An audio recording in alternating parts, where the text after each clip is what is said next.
오늘 하나님께서 우리에게 주신 말씀은 느헤미 말씀입니다. 느헤미야 11장 22절에서 36절 말씀, 느헤미야 11장 22절에서 36절 말씀입니다. 한 절씩 교독하도록 하겠습니다. 노래하는 자들인 아삽 자손 중 미가의 현손 마따냐의 증손 하사베아의 손자 바니의 아들 우시는 예루살렘에 거주하는 레위 사람의 감독이 되어 하나님의 전 일을 맡아 다스렸으니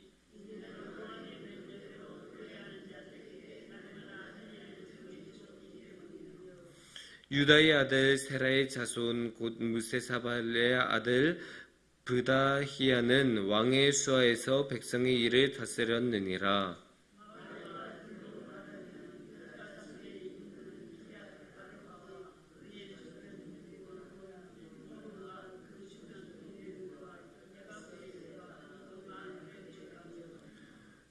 또 예수아와 몰라다와 벳벨렛과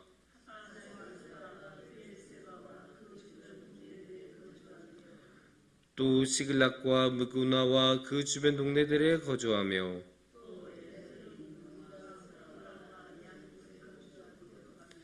또 사누아와 아둘람과 그 마을들과 라기스와 그 들판과 아세가와 그 주변 동네들에 살았으니 그들은 브에세바에서 흰놈의 골짜기까지 장막을 쳤으며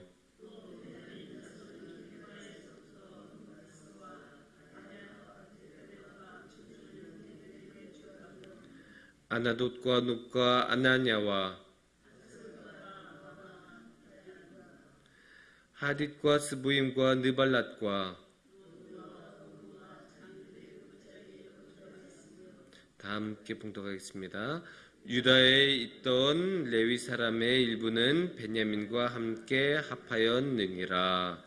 아멘. 안녕하십니까 우리 성도님들, 우리 사랑하는 성도님들 잘 지내셨습니까? 아멘. 이제 우리가 즐거웠던 추석 연휴도 이제 다 끝나고 이제는 또 새로운 한 주가 완전히 시작했으니까 추석 연휴 이후에 이제 완전히 본격적으로 일상으로 돌아왔다고 말씀을 드릴 수 있겠죠.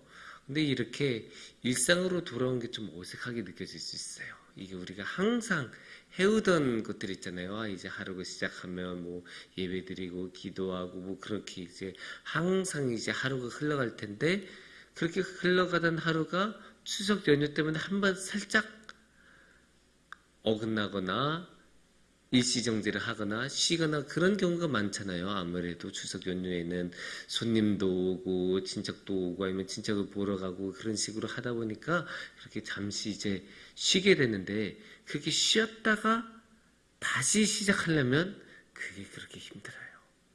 아예 처음부터 그냥 계속 쭉 해왔으면 그냥 그런가 보다 하고 쭉 가는데, 한 번 하다가 뚝 멈추면 그걸 다시 하는 게 그렇게 힘듭니다. 그동안에 아무리 오랫동안 해왔다고 하더라도 중간에 한번 끊기면 그렇게 다시 시작하는 게 힘든 게 그게 사람의 모습인가 봐요. 쭉쭉 항상 하던 대로 하던 그 모습이 한번 멈추면 다시 원래의 모습을 되찾는 게 참 힘든 것을 볼 수가 있습니다. 근데 이게 단순히 추석 연휴만 그런 거는 아니겠죠. 우리가 우리의 삶에서도 신앙에서도 그런 모습들 많이 볼 수 있습니다. 특히 아무리 오랫동안 해왔던 일이더라도 중간에 끊겼던 시간이 길면 길수록 다시 시작하는 것이 쉽지 않습니다. 그런 것을 생각하면 우리가 이스라엘은 얼마나 힘들었을까라는 생각을 해볼 수가 있습니다. 왜냐? 이스라엘은 나라 전체가, 민족 전체가 어떻게 돼요? 멸망을 해서 바벨론에서 어디로 끌고 갑니까? 저기 바벨론 먼 나라, 저기 메소포타미아 지방까지 이스라엘의 민족들을 다는 아니지만 많은 숫자를 이끌고 가는 것을 우리가 성경에서 익히 보아왔습니다. 그래서 얼마나 끊겼었던가요? 70년이나 끊깁니다. 70년이면 얼마나 긴 시간입니까? 70년이라면 우리나라가 일제강점기가 얼마였죠? 36년이라고 보통 하죠. 36년 우리가 그렇게 강점을 당하고 그렇게 많은 오욕을 당한 다음에 해방을 맞이했을 때 어떻게 됐습니까? 그렇게 해방을 맞이했어도 후유증이 굉장히 길었죠. 후유증도 심했고 또 그 잔재를 없애는 것도 아직도 남아있는 것들이 있어요. 솔직히 말하면 그만큼 이제 한번 36년 정도 끊겼다가 다시 시작하면 이렇게 사회적으로 많이 힘든 것을 볼 수 있는데 이스라엘은 얼마였습니까? 무려 70년입니다. 2배예요. 우리나라가 겪었던 그 어려움에 2배나 끊겼던 것을 볼 수 있습니다. 그러니까 얼마나 힘들어요. 거기에 이스라엘은 우리나라가 다시 시작했었던 것보다 훨씬 더 힘들었어요. 왜냐? 우리나라는 일제로부터 해방된 다음에 어떻게 해요? 그래도 나라는 되찾았잖아요. 이게 나라가 힘든 상황이고 곧바로 전쟁이 터져서 정말로 많은 어려움을 겪기는 했지만 그래도 어쨌든 독립적인 국가로서 영토도 가지고 있고 주권도 가지고 있는 나라로 다시 회복하지 않았습니까? 그래서 일단 뭔가를 시작은 해볼 수 있는 그런 상황이지 않습니까? 하지만 이스라엘은 어때요? 이스라엘은 포로로 이렇게 바벨론 땅에 끌려갔다가 돌아왔을 때 주권을 회복했습니까? 아니에요. 돌아와서 사회를 형성하고 자기네들끼리 다시 살기는 했지만 이스라엘이란 나라로, 유다라는 나라로 다시 시작한 것은 아니었습니다. 그러니까 얼마나 힘들어요. 뭐 하나 이야기를 해도 국가가 나서서 일을 시작한 거하고 그냥 사회에서 그냥 사람들 아는 사람들끼리 아름아름해서 시작한 거하고 어떻게 같겠습니까? 전혀 같을 수가 없습니다. 완전히 달라요. 이 인프라가 쉽게 말하면 전혀 갖춰지지 않고 어디에서 이렇게 딱 힘있게 끌고 시작할 수 있는 그런 주체도 없는 거예요. 그렇게 힘든 상황인데 그런데도 이스라엘 사람들은 포기하지 않습니다. 그래도 포기하지 않아요. 다시 시작해요. 어떻게? 오늘의 말씀을 보면 그렇게 다시 이스라엘 사람들이 그래도 사회를 형성하고 인프라를 다시 구축하면서 사회 제도를 다시 세우고 나름 다시 정착하면서 살아가려는 그런 모습들을 볼 수 있어요. 22절부터 보면 그런 식으로 나오죠. 어떻게 해요? 예루살렘에 거주하는 레위 사람의 감독이 되어 하나님의 전 일을 맡아 다스렸으니. 그냥 시작하지 않아요. 레위 사람들의 감독이 일단은 만들어져요. 그러니까 감독하는 사람, 정치적인 제도라고도 볼 수 있는데 그런 식으로 주도하는 사람을 어떻게든 그래도 만드는 것을 볼 수 있습니다. 그리고 그 사람이 무엇을 시작해요? 22절에 보면 하나님의 전 일을 맡아 다스렸으니 이렇게 이야기를 하죠. 그러니까 아무렇게 있는 게 아니라 그 사회 중심, 이스라엘 사회 중심, 성전, 그러니까 함께 모여서 예배드리고 찬양하고 기도하는 일을 누군가는 해야 되는데 그것을 맡아서 인도하는 사람을 이렇게 세우는 모습을 우리가 볼 수 있습니다. 그러니까 어떻게 되겠어요? 일단은 정치적인 중심을 세우고 그 다음에 뭐요? 종교적인 중심. 그 다음에라고는 하기는 어렵고 사실은 동시에 세우는 거죠. 정치와 종교적인 중심을 세우는 모습을 볼 수 있어요. 특히 24절을 보면 이렇게 나옵니다. 유다의 아들 세라의 자손 곧 무세사벨의 아들 브다히야는 왕의 수에서 백성의 일을 다스렸느니라. 그러니까 백성의 일을 다스리는 일을 하는 사람이 있었고 그 사람으로 하여금 백성의 일을 계속 다스리게 한다라는 것을 볼 수 있죠. 그러니까 정치적인 중심, 사회적인 중심이 이렇게 만들어지는 모습이 나타납니다. 그 다음에 쭉 나오는 말씀들 25절에서 36절의 말씀들은 어떤 말씀일까요? 어느 지역에 가서 이스라엘 사람들이 정착하고 살아가는지를 볼 수가 있습니다.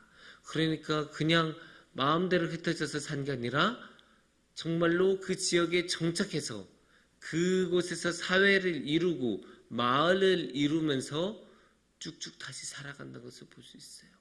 그게 쉬웠을까요? 아니에요. 그 포로기로 끌려간 다음에 어떻게 해요? 그 땅이 황폐화되면서 다른 사람들이 와서 그 땅을 차지하는 그런 모습들도 볼 수 있었을 것 아닙니까? 그런데 그런 사람들 다시 다 자리를 비우게 하고 그곳에서 다시 한번 집을 짓고 정착하고 사회를 이루고 마을을 이루는 모습을 우리가 볼 수 있습니다. 특히 어디서 그게 잘 나타나냐 하면 25절에 보면 이렇게 나오죠. 그 주변과 동네들과 여갑스엘과 그 마을들에 거주하며, 여기에 마을들에 거주하고 있다. 그러니까 정착했다라는 것을 우리가 볼 수 있죠. 그리고 30절에서 이런 말씀이 나옵니다. 30절 후반절을 보면 그들은 브엘세바에서부터 흰놈의 골짜기까지 장막을 쳤으며, 그냥 임시적으로 산 게 아니라 분명하게 장막을 치고 살았던 것을 우리가 이 말씀에서 볼 수 있습니다. 이렇게 보면 이스라엘 민족들이 다시 한번 힘겹더라도 그 땅에서 어떻게든 장막을 치고 사회를 이루고 제도를 만들고 종교를 잃지 않으면서 살아간다는 것을 우리가 볼 수 있습니다. 여기서 근데 그런 과정이 상세하게 나오지는 않지만 이 과정이 쉬웠겠습니까? 당연히 쉬웠을 리가 없습니다. 어려웠을 거예요. 자기들끼리 말이 맞지 않아서 싸웠을 가능성도 높아요. 사사기에는 뭐라고 나와요? 사사기에는 이런 말씀 나오죠. 그 당시에는 왕이 없기에 각기 자신들이 옳은 대로 해왔다. 그런 말씀이 나오죠. 근데 이 시절에는 왕이 있습니까? 이 시절도 왕이 없지 않습니까? 그러니까 얼마나 서로 자기가 옳다고 주장하고 얼마나 많이 싸웠겠어요. 그렇게 싸우다가 지쳐서 이렇게 하면 안 되겠다 싶으니까 어떻게 해요? 자기들 사이에 백성을 다스리는 사람들을 만들어서 그렇게 사회를 이끌고 구성하는 모습을 볼 수가 있습니다. 그리고 이렇게 이스라엘 사람들이 모이면 뭐 해야 됩니까? 예배드리고 기도드려야 되지 않습니까? 그 중심을 우리가 22절에서 본 것처럼 하나님의 전에 일을 맡아서 다스리는 사람을 뽑아서 그렇게 세우는 겁니다. 그렇게 힘겹게 다시 한번 기도드리고 예배드릴 수 있도록 하나님 앞에 모이고 사회를 이루면서 다 함께 살 수 있도록 그렇게 만드는 모습을 우리가 볼 수 있어요. 당연히 힘든 과정이었을 것입니다. 그래도 어떻게 해요? 그들은 해냈어요. 어떻게? 하나님이 도와주셨으니까. 어떻게 이거를 감히 시작이나 할 수 있습니까? 생각이나 할 수 있습니까? 완전히 다른 사람들이 이미 자리를 잡고 70년이나 살아갔던 땅인데 거기에 다시 돌아가서 자신들의 사회, 그동안에 이스라엘의 선조들이 피를 흘리면서 세웠던 나라, 그리고 피를 흘리면서 지켜왔던 제단, 기도, 예배, 그렇게 많은 예언자들이 하나님의 말씀을 전하면서 지키라고 했었던 그것들을 다시 한번 지키려고 노력하는 모습을 우리가 볼 수 있는데 그것들이 자신들의 노력으로 됐겠습니까? 아니요, 안 돼요. 안 되죠. 상식적으로 우리가 그냥 생각만 해봐도 안 되는 일이에요. 그래도 어떻게 이 사람들이 감히 이스라엘 사람들이 그것을 꿈꾸고 해낼 수 있었겠습니까? 하나님께서 도와주셨기 때문입니다. 이렇게 하나님은 아무리 불가능해 보이는 일이더라도 도와주시고 시키십니다. 왜? 필요하니까. 하나님께서 원하시니까. 그래서 하나님께서 원하시는 일이라면 그것이 아무리 힘들어 보이고 말도 안 되는 일이더라도 해낼 수 있도록 주님께서는 이끌어 주십니다. 그런 하나님 우리가 마음에 품고 하나님의 인도하심을 붙잡고 함께 나아갔으면 좋겠습니다. 그렇다면 우리 삶에 닥쳐오는 어떠한 어려움도 어떠한 큰일도 주님께서는 지켜주시고 도와주십니다. 그렇게 주님과 함께 할 때 언제나 주님과 함께 한 걸음 한 걸음 나아갈 수 있다고 믿고 우리가 따라가면 주님과 함께하는 큰 복이 우리에게 임할 것입니다. 함께 기도하겠습니다.